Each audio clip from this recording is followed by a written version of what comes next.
اور شراب کو تو مانے گناہوں کی جڑ ام الخبائث سرکار دو عالم صلی اللہ علیہ وسلم نے فرمایا. قرآن میں اللہ فرمایا کہ قرآن اور جوا تم کو اللہ کی عبادت سے دور کر دیتی ہے. حشر کے میدان میں جو شرابی توبہ کے بغیر مرا تو اس کی زبان باہر رہے گی، بدبو آئے گی اس کے پاس سے، لوگ بولیں گے شرابی تھا.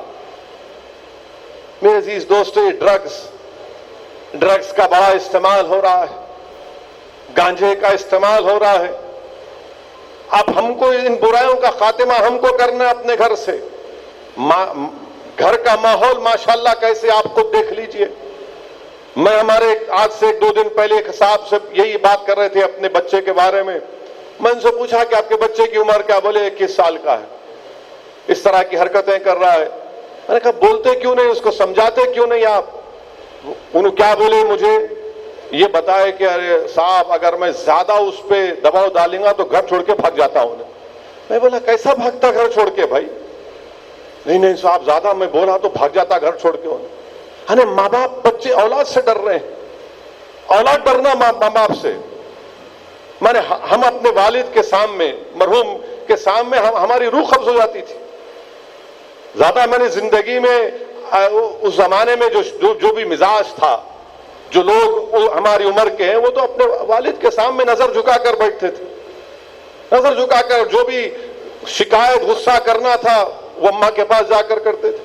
مگر آج والد یہ کہہ رہا ہے زیادہ دباؤ ڈالیں گا تو گھر چھوڑ کے بھاگ جاتا ہوں. بھاگنا تو اس کو، پھر غلطی آپ کی ہے، آپ نے بچپنے سے اس کی تربیت نہیں کی. صحیح کہا آپ نے ابھی یہاں پر ایسا رحمی صاحب نے کہ ایک زمانہ تھا کہ صبح بچے مسجد کو یا مول صاحب کے پاس جا کر ان کو اخلاقیات کی تعلیم دی جاتی تھی. ایک وقت تھا کہ گھر میں ماں باپ بیٹھ کر اپنی اولاد کو نیکی اور برائی کے بارے میں بتاتے تھے، بحث ہوتی تھی اس کے اوپر، قرآن کی تعلیمات کے اوپر باتیں ہوتی تھی، حدیث کے بارے میں بات ہوتی. اب کچھ نہیں ہے. اب ماحول گھر میں کیا ہے؟ باپ کے ہاتھ میں سیل فون ہے، انہوں فیس بک پر، اماں ٹی وی میں ہے، بچے ویڈیو گیم میں ہیں. حقیقت ہے یہ، ہر گھر کا ماحول یہ ہے. جب سے یہ وائی فائی آیا، انہوں ایک طرف یعنی کھانا کھاتے وقت بھی سیل فون. ہم سمجھ سکتے ہم سیاستدان ہیں، سیل فون سامنے رہتا، کوئی فون کرے اٹھانا ضروری، مگر ماحول ایسا ہے کہ بس لگے ہوئے ہیں سیل فون میں. نہ باپ کو فکر اولاد کی، نہ اماں کو فکر، نہ بیٹوں کو اپنی فکر، نہ تو گھر کا ماحول کیا ہوگا پھر؟ مانے بجائے اپنے ماں باپ سے قریب رہنے کے، وہ اپنے دوستوں کو اپنے ماں باپ کے برابر سمجھتا ہے، ان سے زیادہ محبت کرتا ہے. یہ حقیقت ہے آج کے معاشرے کی، اور اس کی ذمہ داری ہم پر عائد ہوتی ہے. اس کی ذمہ داری ہم پر عائد ہوتی ہے. آج پوری انسانیت ترس رہی ہے، مسلمانوں سے کہہ رہی ہے کہ ہم کو رسول اللہ صلی اللہ علیہ وسلم کی تعلیمات سے ہماری پیاس کو بجھاؤ، اور ہمارے نوجوان کہاں ہیں بتائیے؟ یاد رکھیے، اگر ہمارے نوجوان میں اسی طرح کا یہ ارتداد، یہ تمام فتنے بڑھتے جائیں گے تو قوم گر جائے گی. خدا نخواستہ، آپ قوم اور ملت کا مستقبل ہیں.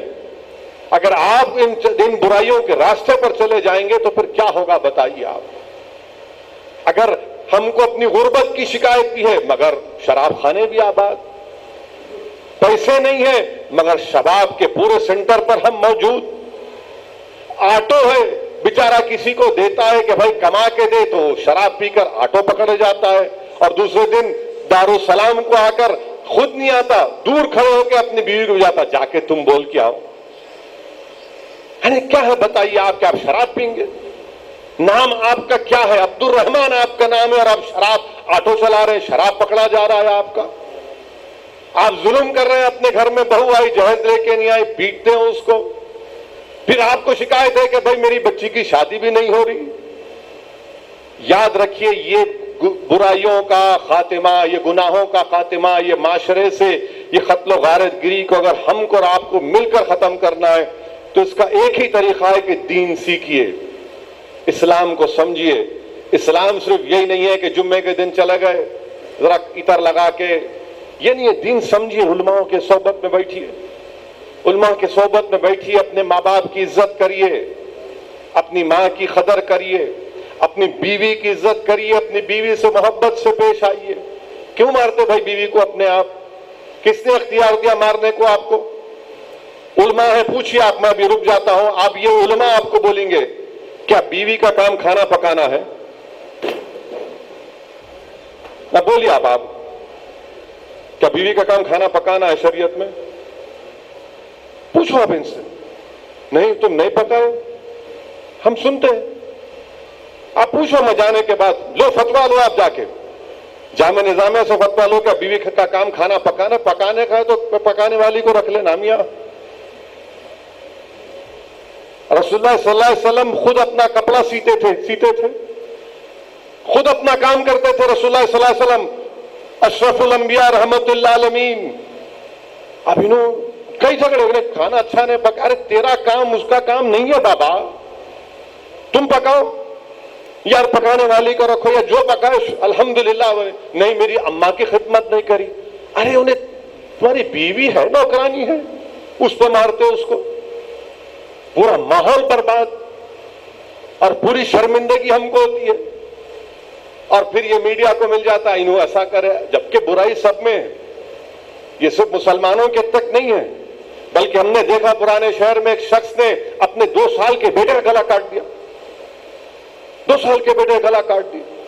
تو شراب, یہ تمام چیزوں کے ڈرگز سے اپنے آپ کو بچائیے, اپنے اولاد کو بچائیے, اور دین کو سمجھیے, اور ہمیشہ اس بات کا خوف اپنے دل میں پیدا کریے کہ اللہ دیکھ رہا ہے, ایک دن اس کا حساب کتاب دینا ہے.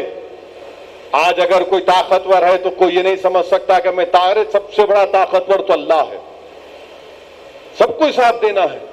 آپ قتل کرتے جائیں گے, باپ ضعیف ہے راڈ لے کے مار دیے, بہن ہے جائیداد میں حصہ نہیں, بہن کو مار دیے. میں اس سے بات کرتا تھا, وہ میرے سے نہیں بات کر رہی, میں جا کے اس کے بھائیوں کو چاقو سے مارتا ہوں. قانون آپ اپنے ہاتھ میں نہیں لے سکتے, یاد رکھیے, علماء ہے, پوچھ لیجیے آپ قانون کو اپنے ہاتھ میں لے نہیں سکتے. آپ قانون کے ہاتھ, آپ کون ہوتے؟ قانون پولیس ہے, عدالت ہے, ورنہ تو انارکی ہو جائیں گی پوری ہر جگہ پر. اگر آپ خود بولیں گے میرا اختیار ہے, میں جو چاہے نہیں کر سکتے, آپ جو چاہے, آپ کا اختیار نہیں ہے. قانون اگر ہے تو قانون کا امپلیمنٹیشن ہوگا. اور ہم تو پوری کوشش کرتے کہ یہ تمام جو اس طرح کی حرکتیں کرتے ہیں, میں کئی بار پولیس کو سختی سے بولا ہوں, آج بھی بول رہا ہوں اور بولتا رہوں گا. مجلس ان ظالموں کا ساتھ نہیں دی, نہ دیں گے انشاءاللہ تعالی, نہ آپ لوگ دینا. بلکہ میں آپ تمام سے علماؤں کی موجودگی میں گزارش کروں گا کہ ماہ ربیع الاول میں جو میلاد النبی کے انشاءاللہ جلسے ہوں گے, سیرت النبی کے جلسے ہوں گے, اس میں ہم کو ذکر کرنا ہے ان چیزوں کا, یہ قتل کا بولنا ہے کھل کے کہ آپ اس سے دور رہیے. اور وہ جو لوگ کر رہے ہیں ان کی مذمت کرنا ہے, ان کی مذمت کرنا ہے. بالکل میں یہ نہیں کہہ رہا ہوں کہ ان کو سوشل بائیکاٹ کرو ورنہ کل میڈیا چلائیں گے ایسا بولے. میں کہہ رہا ہوں کہ مذمت کرنا ہے لوگوں کی, دوری اختیار کرو آپ. اور پھر رشتہ داروں سے تعلقات منقطع کرنا کس بات سے میرے بھائی؟ آپ کو معلوم امام زین العابدین کیا فرمایا اپنے بیٹے امام باقر سے؟ فرمایا کہ تم ان لوگوں کے ساتھ مت بیٹھو جو رشتہ داریوں کو توڑتے ہیں, کیونکہ امام زین العابدین نے فرمایا کہ قرآن میں اللہ 3 مرتبہ ان کو ملعون کہا جو رشتہ داروں کو, جو رشتوں کو توڑتے ہیں, جو رشتوں کو توڑتے ہیں.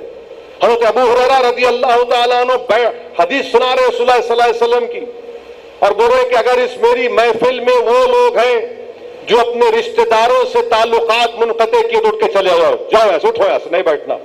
ایک نوجوان اٹھ جاتا, بڑی تکلیف ہوتی, اپنی پھپھی سے جا کر بولتا کہ پھپھی جان مجھ سے غلطی ہوئی, مجھے معاف کر دو, آپ مجھے معاف کر دو. تو پھپھی بڑی خوش ہو جاتی, بولتی تم جا کر دوبارہ حضرت ابو ہریرہ سے پوچھو کہ انہوں نے کیوں کہا. تو جا کر حضرت ابو ہریرہ سے پوچھتے ہیں کہ میری پھپھی سے میرے تعلقات خراب تھے, میں درست کر لیا, مگر انہوں نے آپ سے پوچھا کہ آپ نے کیوں کہا کہ اس محفل سے اٹھ جاؤ جو اپنے رشتہ داروں سے تعلقات کو منقطع کر لیتے. تو حضرت ابو ہریرہ رضی اللہ تعالیٰ نے فرمایا کہ رسول اللہ صلی اللہ علیہ وسلم کی حدیث ہے کہ جو اپنے رشتہ داروں سے اپنے تعلقات کو منقطع کر لیتا, اللہ کی رحمت اس پہ نازل نہیں ہوتی. کئی حدیث ہیں, کتاب الکبائر امام ذہبی رحمۃ اللہ علیہ کتاب میں پورا کئی چیپٹرز ہیں گناہ کبیرہ کے بارے میں, پڑھ لیجیے آپ. تو رشتہ داروں سے اپنے تعلقات کو برقرار رکھیے. اگر کوئی دولت مند ہو گیا، اللہ نے دولت دی، تو خیال رکھو غریبوں کا. کچھ تو مدد کر سکتے، نہیں بھی کر سکتے تو کم سے کم ہمدردی سے آپ پیش آ سکتے.